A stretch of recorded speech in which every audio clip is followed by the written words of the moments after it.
নমস্কার, মহাযোগী জ্যোতিষ চ্যানেলে আপনাদের সকলকে স্বাগত জানাই। আমি শ্রী মুখার্জি। আপনারা দেখছেন, লাইক শেয়ার সাবস্ক্রাইব করছেন, আপনাদের অসংখ্য ধন্যবাদ। যারা এখনও করেননি তাদের কাছে অনুরোধ, সাবস্ক্রাইব করুন যাতে পরবর্তী সমস্ত ভিডিওর নোটিফিকেশান আপনারা আগেই পেয়ে যান। আজকে বলবো সিংহ রাশি জুলাই 2025 কেমন যাবে। রোজের মতন টপিকে যাওয়ার আগে একটা কথা তো আমি বলেই থাকি, যারা আমার এই ভিডিওর নিয়মিত দর্শক তারা তো জানেন, আজও বলবো, তার ব্যতিক্রম হবে না। একদম ভাববেন না বন্ধু, আপনার স্বপ্ন কোনো রূপেই যে বাস্তব হচ্ছে না তার জন্য একদম ভাববেন না, নেগেটিভ হবেন না। যারা হিম্মতওয়ালা, যাদের মনে বল আছে, তাদের স্বপ্ন কোনো দিন পূর্ণ না হয়ে যায় না, পূর্ণ হবেই। আর যে মানুষের কর্ম ভালো হয় না বন্ধু, সেই মানুষের জীবনে কখনোই অন্ধকার কাটে না। আর যার কর্ম ভালো হয় তার জীবনে কোনো দিন অন্ধকার হয় না, হলেও থাকে না। এটা মনে রাখবেন। Have patience in yourself, have faith in almighty God, you will surely succeed. নিজে ধৈর্য ধরুন, ভগবানে বিশ্বাস রাখুন, লক্ষ্য স্থির করুন। যে লক্ষ্যে পৌঁছতে আপনাদের বাধা আসবে সেই লক্ষ্য ধরে রাখুন। জানবেন সেই লক্ষ্যই একদিন আপনাকে অলক্ষ্যে, সবার অলক্ষ্যে এমন একটা জায়গায় নিয়ে যাবে যাতে সবাই আপনাকে লক্ষ্য রাখবে, লক্ষ্য করবেও। যাই হোক, টপিকে আসি।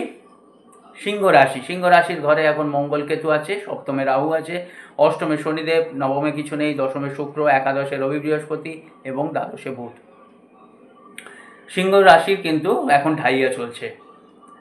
শরীর স্বাস্থ্য নিয়ে দেখতে গেলে ইমিউনিটি পাওয়ার কি, শরীর স্বাস্থ্য নিজের ওই রাশি দিয়ে দেখে। সিংহ রাশির অধিপতি রবি একাদশে আছে, দ্বাদশে আসবে কিন্তু 16 জুলাই যখনই আসবে তখন সে জল রাশিতে আসবে, তখন ইমিউনিটি কমে যাবে। সুতরাং 16 জুলাইয়ের পর আপনাদের একটু চিন্তা ভাবনা করতে হবে। যদি দূরে কোথাও ট্রাভেলিং করেন সেখানে অ্যালার্জি, কাফ, কোল্ড, স্টমাকের প্রবলেম, এগুলো দেখতে হবে 16 থেকে 25। কিন্তু এখন আপনাদের স্বাস্থ্য নিয়ে কোনো রকম চিন্তা করার কিচ্ছু নেই। বিদ্যাস্থান, বিদ্যা হচ্ছে ফিফথ লর্ড, পঞ্চমপতি বৃহস্পতি একাদশে আছে। বৃহস্পতি কি আবার সপ্তম দৃষ্টি দিয়ে আপনাকে কিন্তু সেই পঞ্চম স্থানটা দেখছে। তাহলে শনিদেবেরও দৃষ্টি আছে, তাহলে বৃহস্পতি শনি ওখানে যখনই আছে তখন ডিসিশান নেওয়া কিন্তু এখন উচিত। নতুন কর্ম করবেন, নতুন ডিসিশান নেবেন, ফর্ম ফিল আপ করবেন, কিছু করার জন্য অ্যাডমিশান নেবেন। বিদ্যা কিন্তু ভালো হবে। শনিদেব যেহেতু পঞ্চমের দৃষ্টি দিয়েছে, বাধা একটু হবে, একটু প্রবলেম হবে। আর বাধা বিপত্তি হলে মানুষকে চেনা যায়, পরিবেশ পরিস্থিতিকে বোঝা যায়, আসল নিখাদ কিন্তু হওয়া যায় যদি মনে ইচ্ছা থাকে। প্রেম, ফিফথ হাউস সেই একই জিনিস, ফিফথ হাউস কিন্তু ফিফথ লর্ড বৃহস্পতি। রবি বৃহস্পতি জীবাত্মা যোগ হয়েছে একাদশে। সুতরাং আপনাদের এখন লায়লা মজনুর মতো সম্পর্ক থাকবে। 16 জুলাইয়ের পরে মিসকমিউনিকেশন হওয়ার একটা চান্স আছে। রাগকে কন্ট্রোল করবেন। কিন্তু একটা ছোট্ট করে বলে যাই, অনেকে নতুন দর্শক বন্ধুরা দেখেন যে কিছু মেলে কিছু মেলে না, কিছু হচ্ছে কিছু হচ্ছে না। সেটা হচ্ছে নিজেদের গ্রহ নক্ষত্র, কর্ম, বাস্তু এবং দশা অন্তর্দশার উপর নির্ভর করে। এছাড়া ইন জেনারেল এটা প্রেডিকশন, এটা কিন্তু হবেই, কিছুটা হলেও আপনারা ফল পাবেন।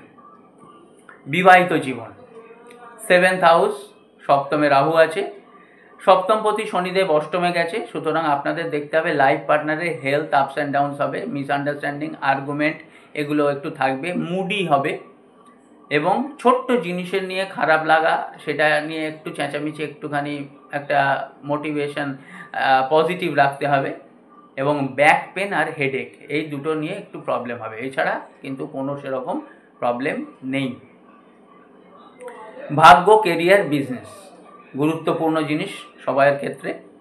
ভাগ্য কি, নবম লর্ড, নবম হচ্ছে, নবমপতি হচ্ছে ভাগ্য। এবং নবমপতি যখন কি মঙ্গল, সেখানে কি আছে না আপনার রাশির ওপর আছে, অর্থাৎ ভাগ্য আপনার কাছে এসছে। ভাগ্যটা শুধু আপনাকে নিয়ে নিতে হবে, আপনাকে গ্র্যাব করতে হবে, আপনাকে ছিনিয়ে নিতে হবে। কোনো কিছু কাঁদলে কেউ কিছু দেয় না, সাধলে কেউ কিছু দেয় না। আপনি যদি ভদ্র ব্যবহার করেন ভাববেন দুর্বলতা, সবাই সুযোগ নেবে। আপনি যদি খুলে কাউকে বলেন সেটা নিয়ে মিসইউজ করবে, আনডিউ অ্যাডভান্টেজ নেবে। আপনি সিংহের মতন এগিয়ে যান, কোনো অসুবিধা নেই। পথ ঠিক পাবেন। ভগবানে বিশ্বাস রাখুন, কর্ম ঠিক করুন, আর যেটা আপনার করতে হবে সেটা করুন। দেখবেন মা শারদা বলেই গেছে, পথ ধরে এগিয়ে যাও মায়ের নাম করে, ঠিক পথ বার করে দেবে। তা সেই জায়গায় এই ভুলগুলো করবেন না। নিজেকে একদম ওপেন করে দেবেন না সব কিছু। যার কাছে ওপেন করবেন দেখবেন সেই কিন্তু আপনাকে খেলাচ্ছে, মিসইউজ করবে, আনডিউ অ্যাডভান্টেজ নেবে।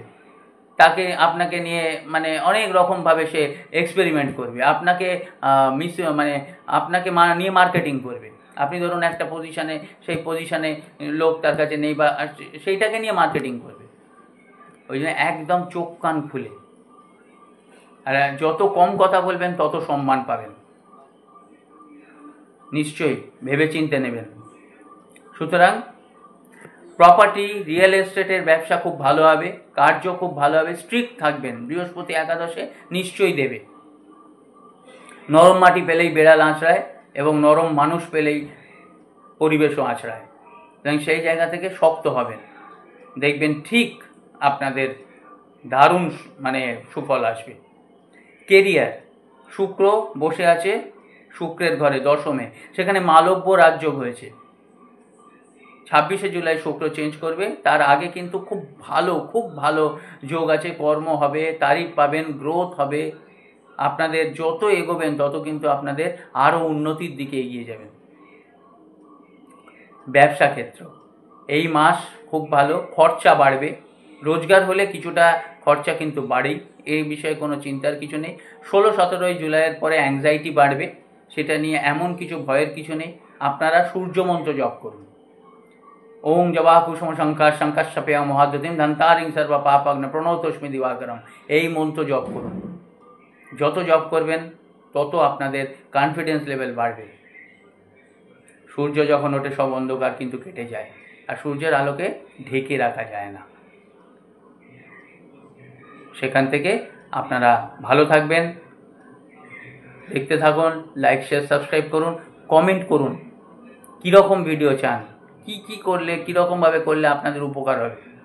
সবাই আসতে পারবে না, এবং সবাই ইচ্ছা করলেও আমার সঙ্গে দেখাতে পারবে না, কারণ যতটা লেখা আছে, যা লেখা আছে, যার সঙ্গে লেখা আছে সেটাই হবে, তার উন্নতি হবে না। জ্যোতিষ কী করে? বাধা বিপত্তিগুলো কাটিয়ে দেবে। জ্যোতিষ ছাতার মতো কাজ করে,